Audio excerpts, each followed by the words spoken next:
We have such a timely topic to talk about today. And I'm excited to have Jen Henrickson, the founder of Tilt, joining us.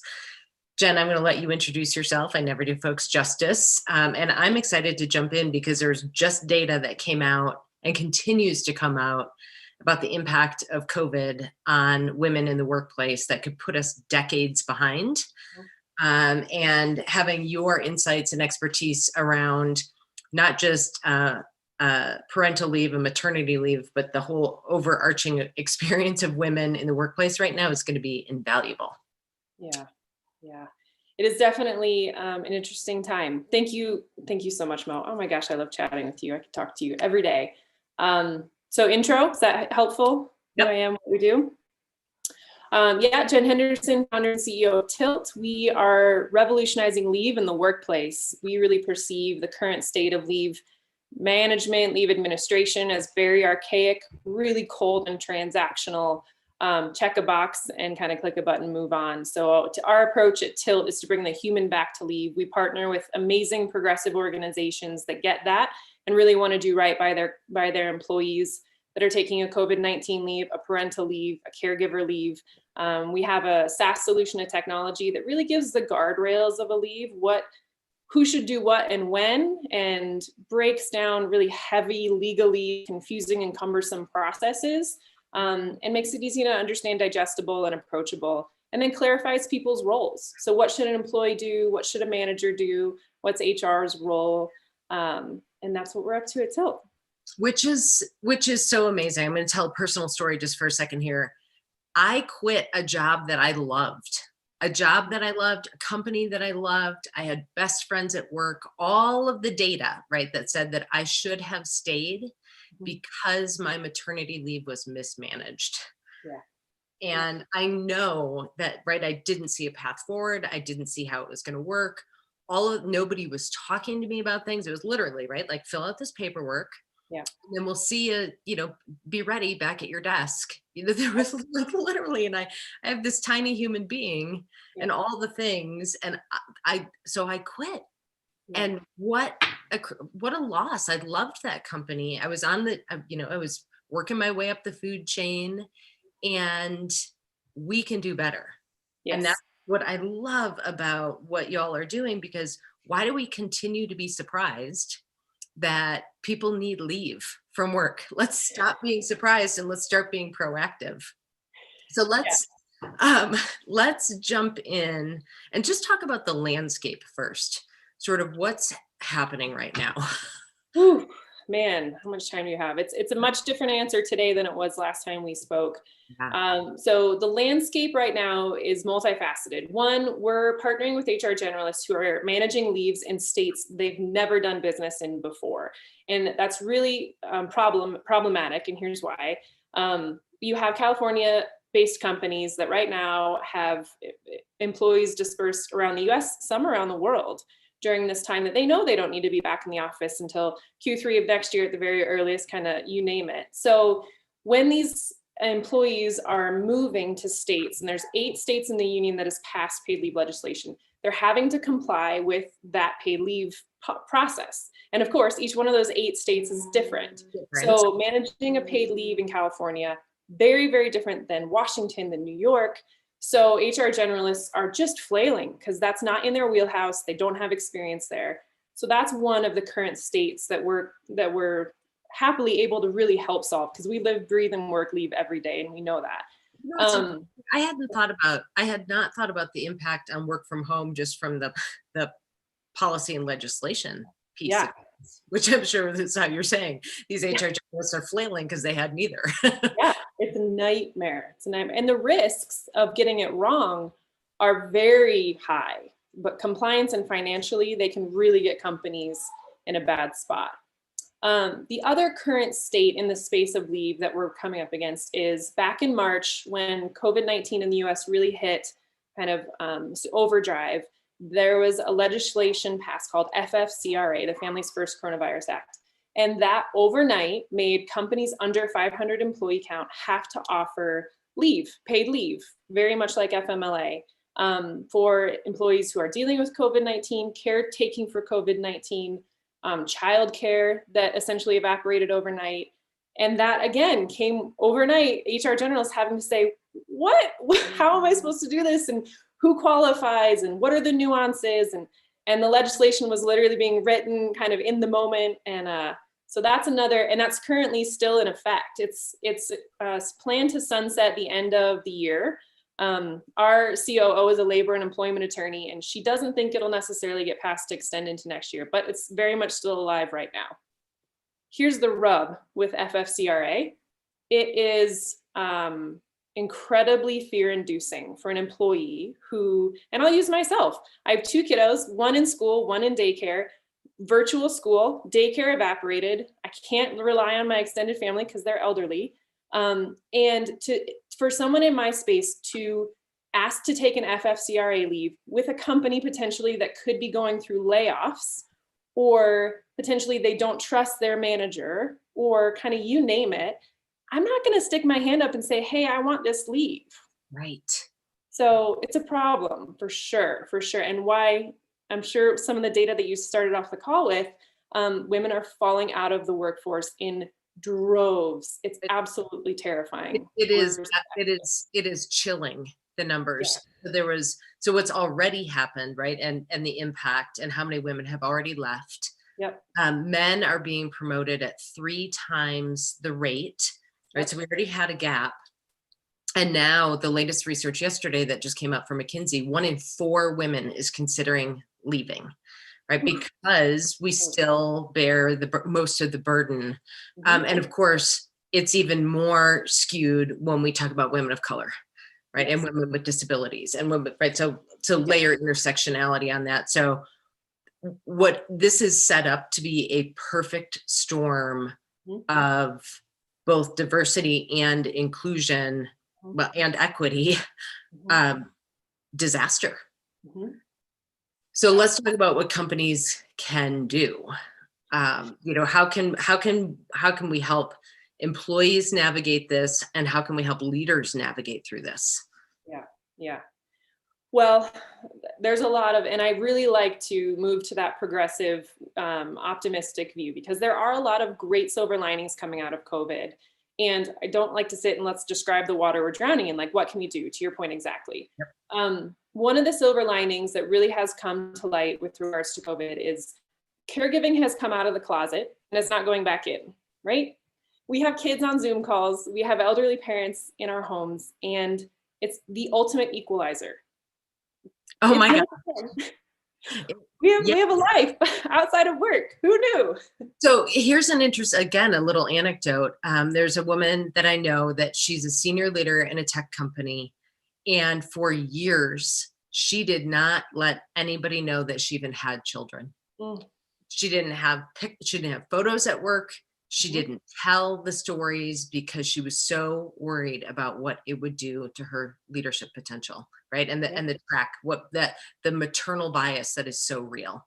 Yes, and very, very understandable why she did that, because the research shows. Yeah, the research shows. And now here we are talking about the great equalizer, and having men understand, right? Because they're at home and their kiddos are there, so they might be in leadership roles. So there's an empathy and an understanding that's been created that wasn't there before. Yes.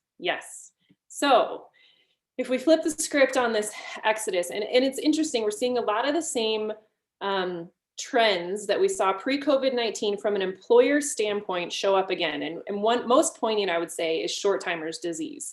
So a lot of this exodus, if we unpack it and roll it back, is that there's just not the conversation being had that I often say, let's think outside of the box here. So if we go down to one persona, one use case of why a woman potentially left the workplace, it could be FFCRA wasn't offered, or similar companies over 500 employees, there's FMLA compliance. It could be, hey, maybe they just need a reduced schedule for a period of time. Maybe they need a flexibility. Maybe they need a co-working opportunity. Maybe they can job share with someone. There's so many of these, I never thought about that. Right. Considerations that employers are just not taking their blinders off. Now is the time we need them to say, let's throw some shit against the wall and see if it works. because Yes. this loss of talent, this cost of attrition, this cost of institutional knowledge, and then the loss of the female talent pipeline, I mean, I just have goosebumps talking about it. The impact, the financial impact, the societal impact it's mind-numbing. It is, and I love that idea of now's the time. I've been talking so much with leaders saying when everything is up in the air, everything is possible. Yes. Because Yes. right, we're all in this constant like shift and shuffle, and you can get people through a change cycle a lot faster than Yeah. when we've always done things this way, Mhm. and again there's this greater empathy and understanding than there's ever been. Yes. One of the things that I want to point out, and you and I know have talked about this multiple times, is not only is there maternal bias, right? We also see men not wanting to take paternity leave Mhm. or anybody to take caregiving leave because then um, there's a stigma around that as well. And I'm Mhm. so hopeful that this blows that up too. Yeah. Yeah. We always used to say, and who knows if this holds true, but the fastest way to accelerate the gender parity in the workplace was paternity leave. It's Yep. very surprising, but that was what the research showed is the utilization and normalization of paternity leave in the same occurrence, quantity, and time frame as maternity leave was to erode that 250 something years that we would work on for gender parity. Again, whether that holds true after in the new normal, we'll see. But you're absolutely right. That place that a man plays in caregiving, in paternity, and in a newborn is critical to the women. It's critical to the women. And with all of us, not all, a large majority working from home, equalizing more of the lion's share of the caregiving needs, we do have that opportunity. What do employers need to do to sustain that?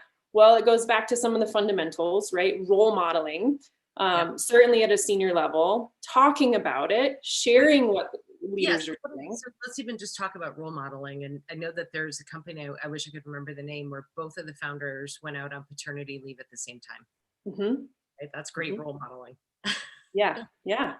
Yeah, the Prime Minister of New Zealand, right? I mean, it can be done. And the more that we see that, right? You can't be what you can't see, all those things. The more we see it and understand it and can look up to that, the more normal that can become. And then you talk about the policies. And this is where, again, we see a lot of the same habits that were pre-COVID, which is, oh, if I just extend my leave to 20 weeks, we're good. Like, check the box, we're in it, we're leaders in the space. That's just not the case. Time does not equal efficacy when we're talking about leave.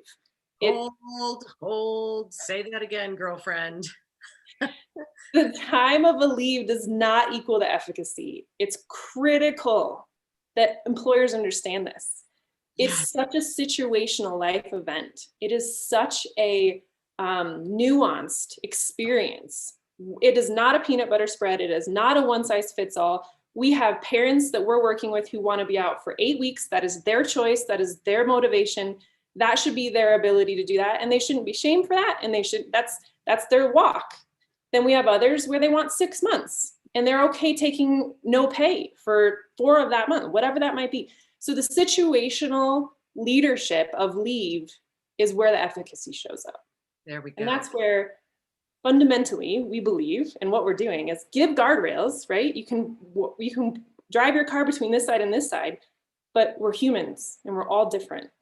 And we need different things when life happens, when we lose someone, when we have a miscarriage, when we have a baby, like all of those things. All of those things, Situational. caregiving in or in your case, right? You've got a spouse that's an essential worker, Mm-hmm. right? So what does that look like for, if you were working for somebody, what does that look like for schedule?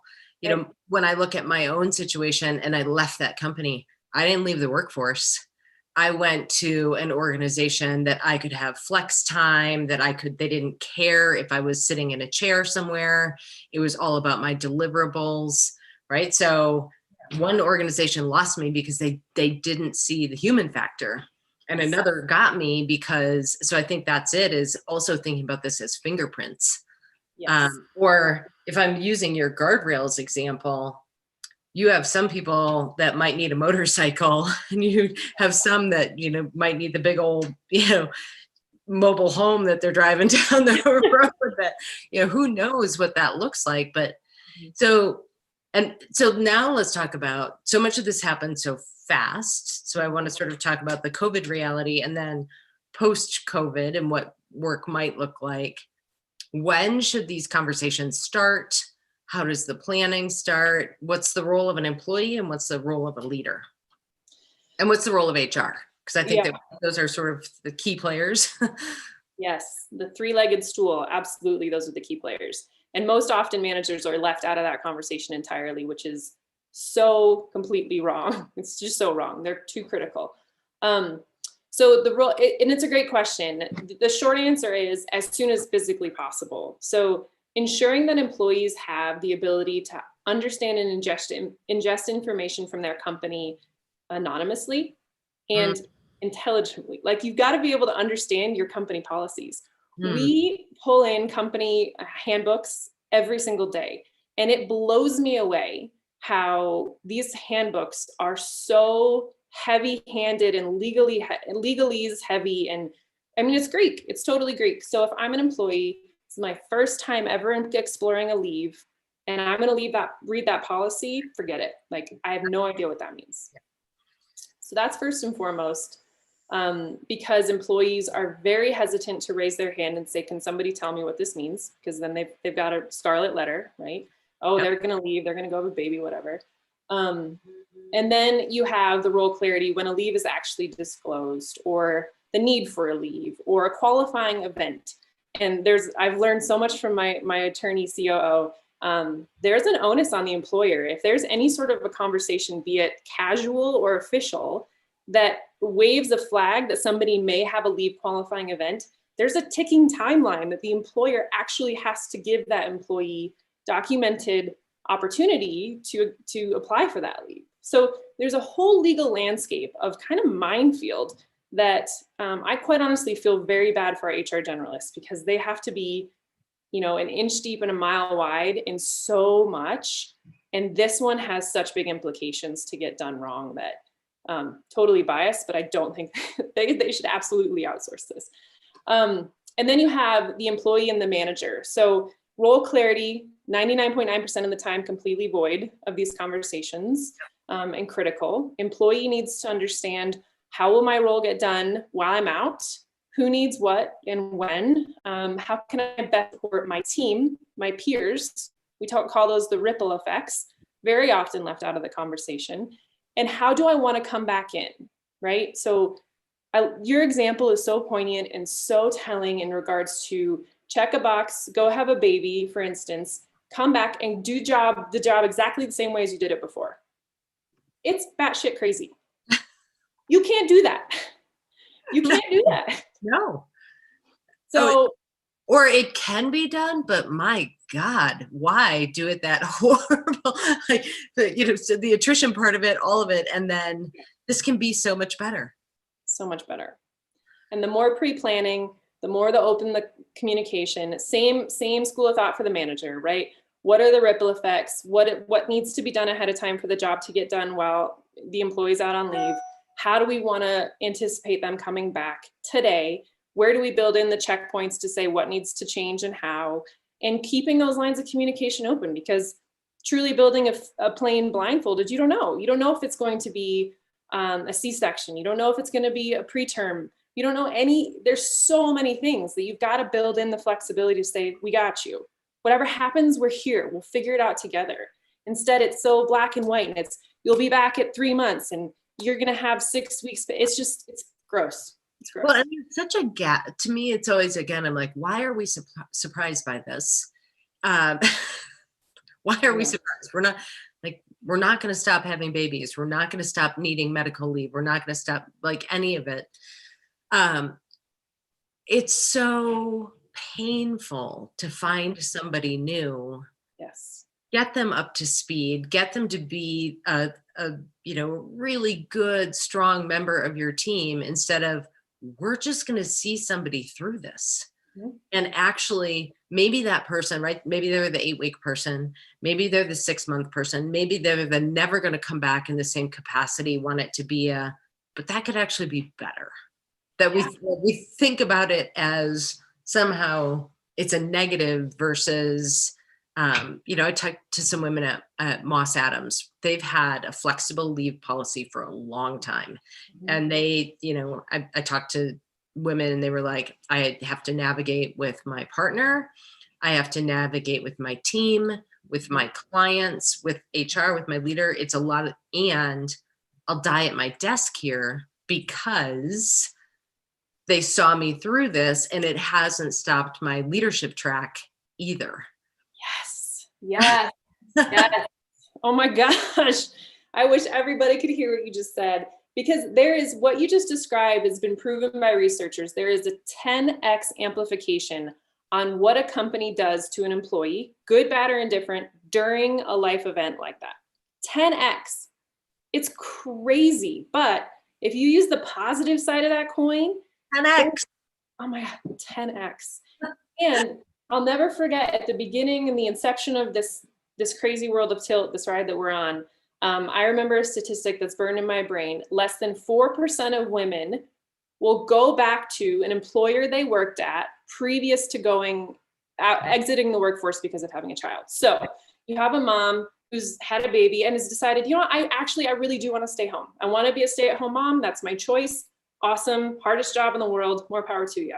But less than 4% of those women, when they decide to go back into the workforce or going back to that company they left, you peel back the layers of that onion, it's crazy. That employer broke that relationship so badly. Whereas if you go to the positive side of that coin and say, oh my God, who wouldn't want a warm talent pipeline of people you put all this money and time and investment to when they're ready, come back to you? That's crazy talk. Crazy. Yeah. Right. So what are we even doing? Somebody does make that choice. Right. What are you doing to nurture that relationship through the years? Right. And it's not hard. It's not something that every company can do, right? It's little things. It's keeping in touch. It's sharing the company newsletter. It's random lunches. It's cups of coffee. It's, hey, it's your birthday. We're still here. We're like, come back to the office. We're having an event, whatever. I mean, it's such low hanging fruit. It's crazy to me that companies are not that long-term thinking. And even during leave, right? Right. So that's something that you've talked about and that you've got built into the software that, I can let you know if I want, right? You to be reaching out to me, to be, having those touch points instead of, again, my own leave. I left after working 12-hour days, literally till the day before I had my daughter. And then I entered this twilight zone of no communication. No, it's like, I can't go back to 12-hour days, right? And instead if there'd been this ongoing conversation. Yeah.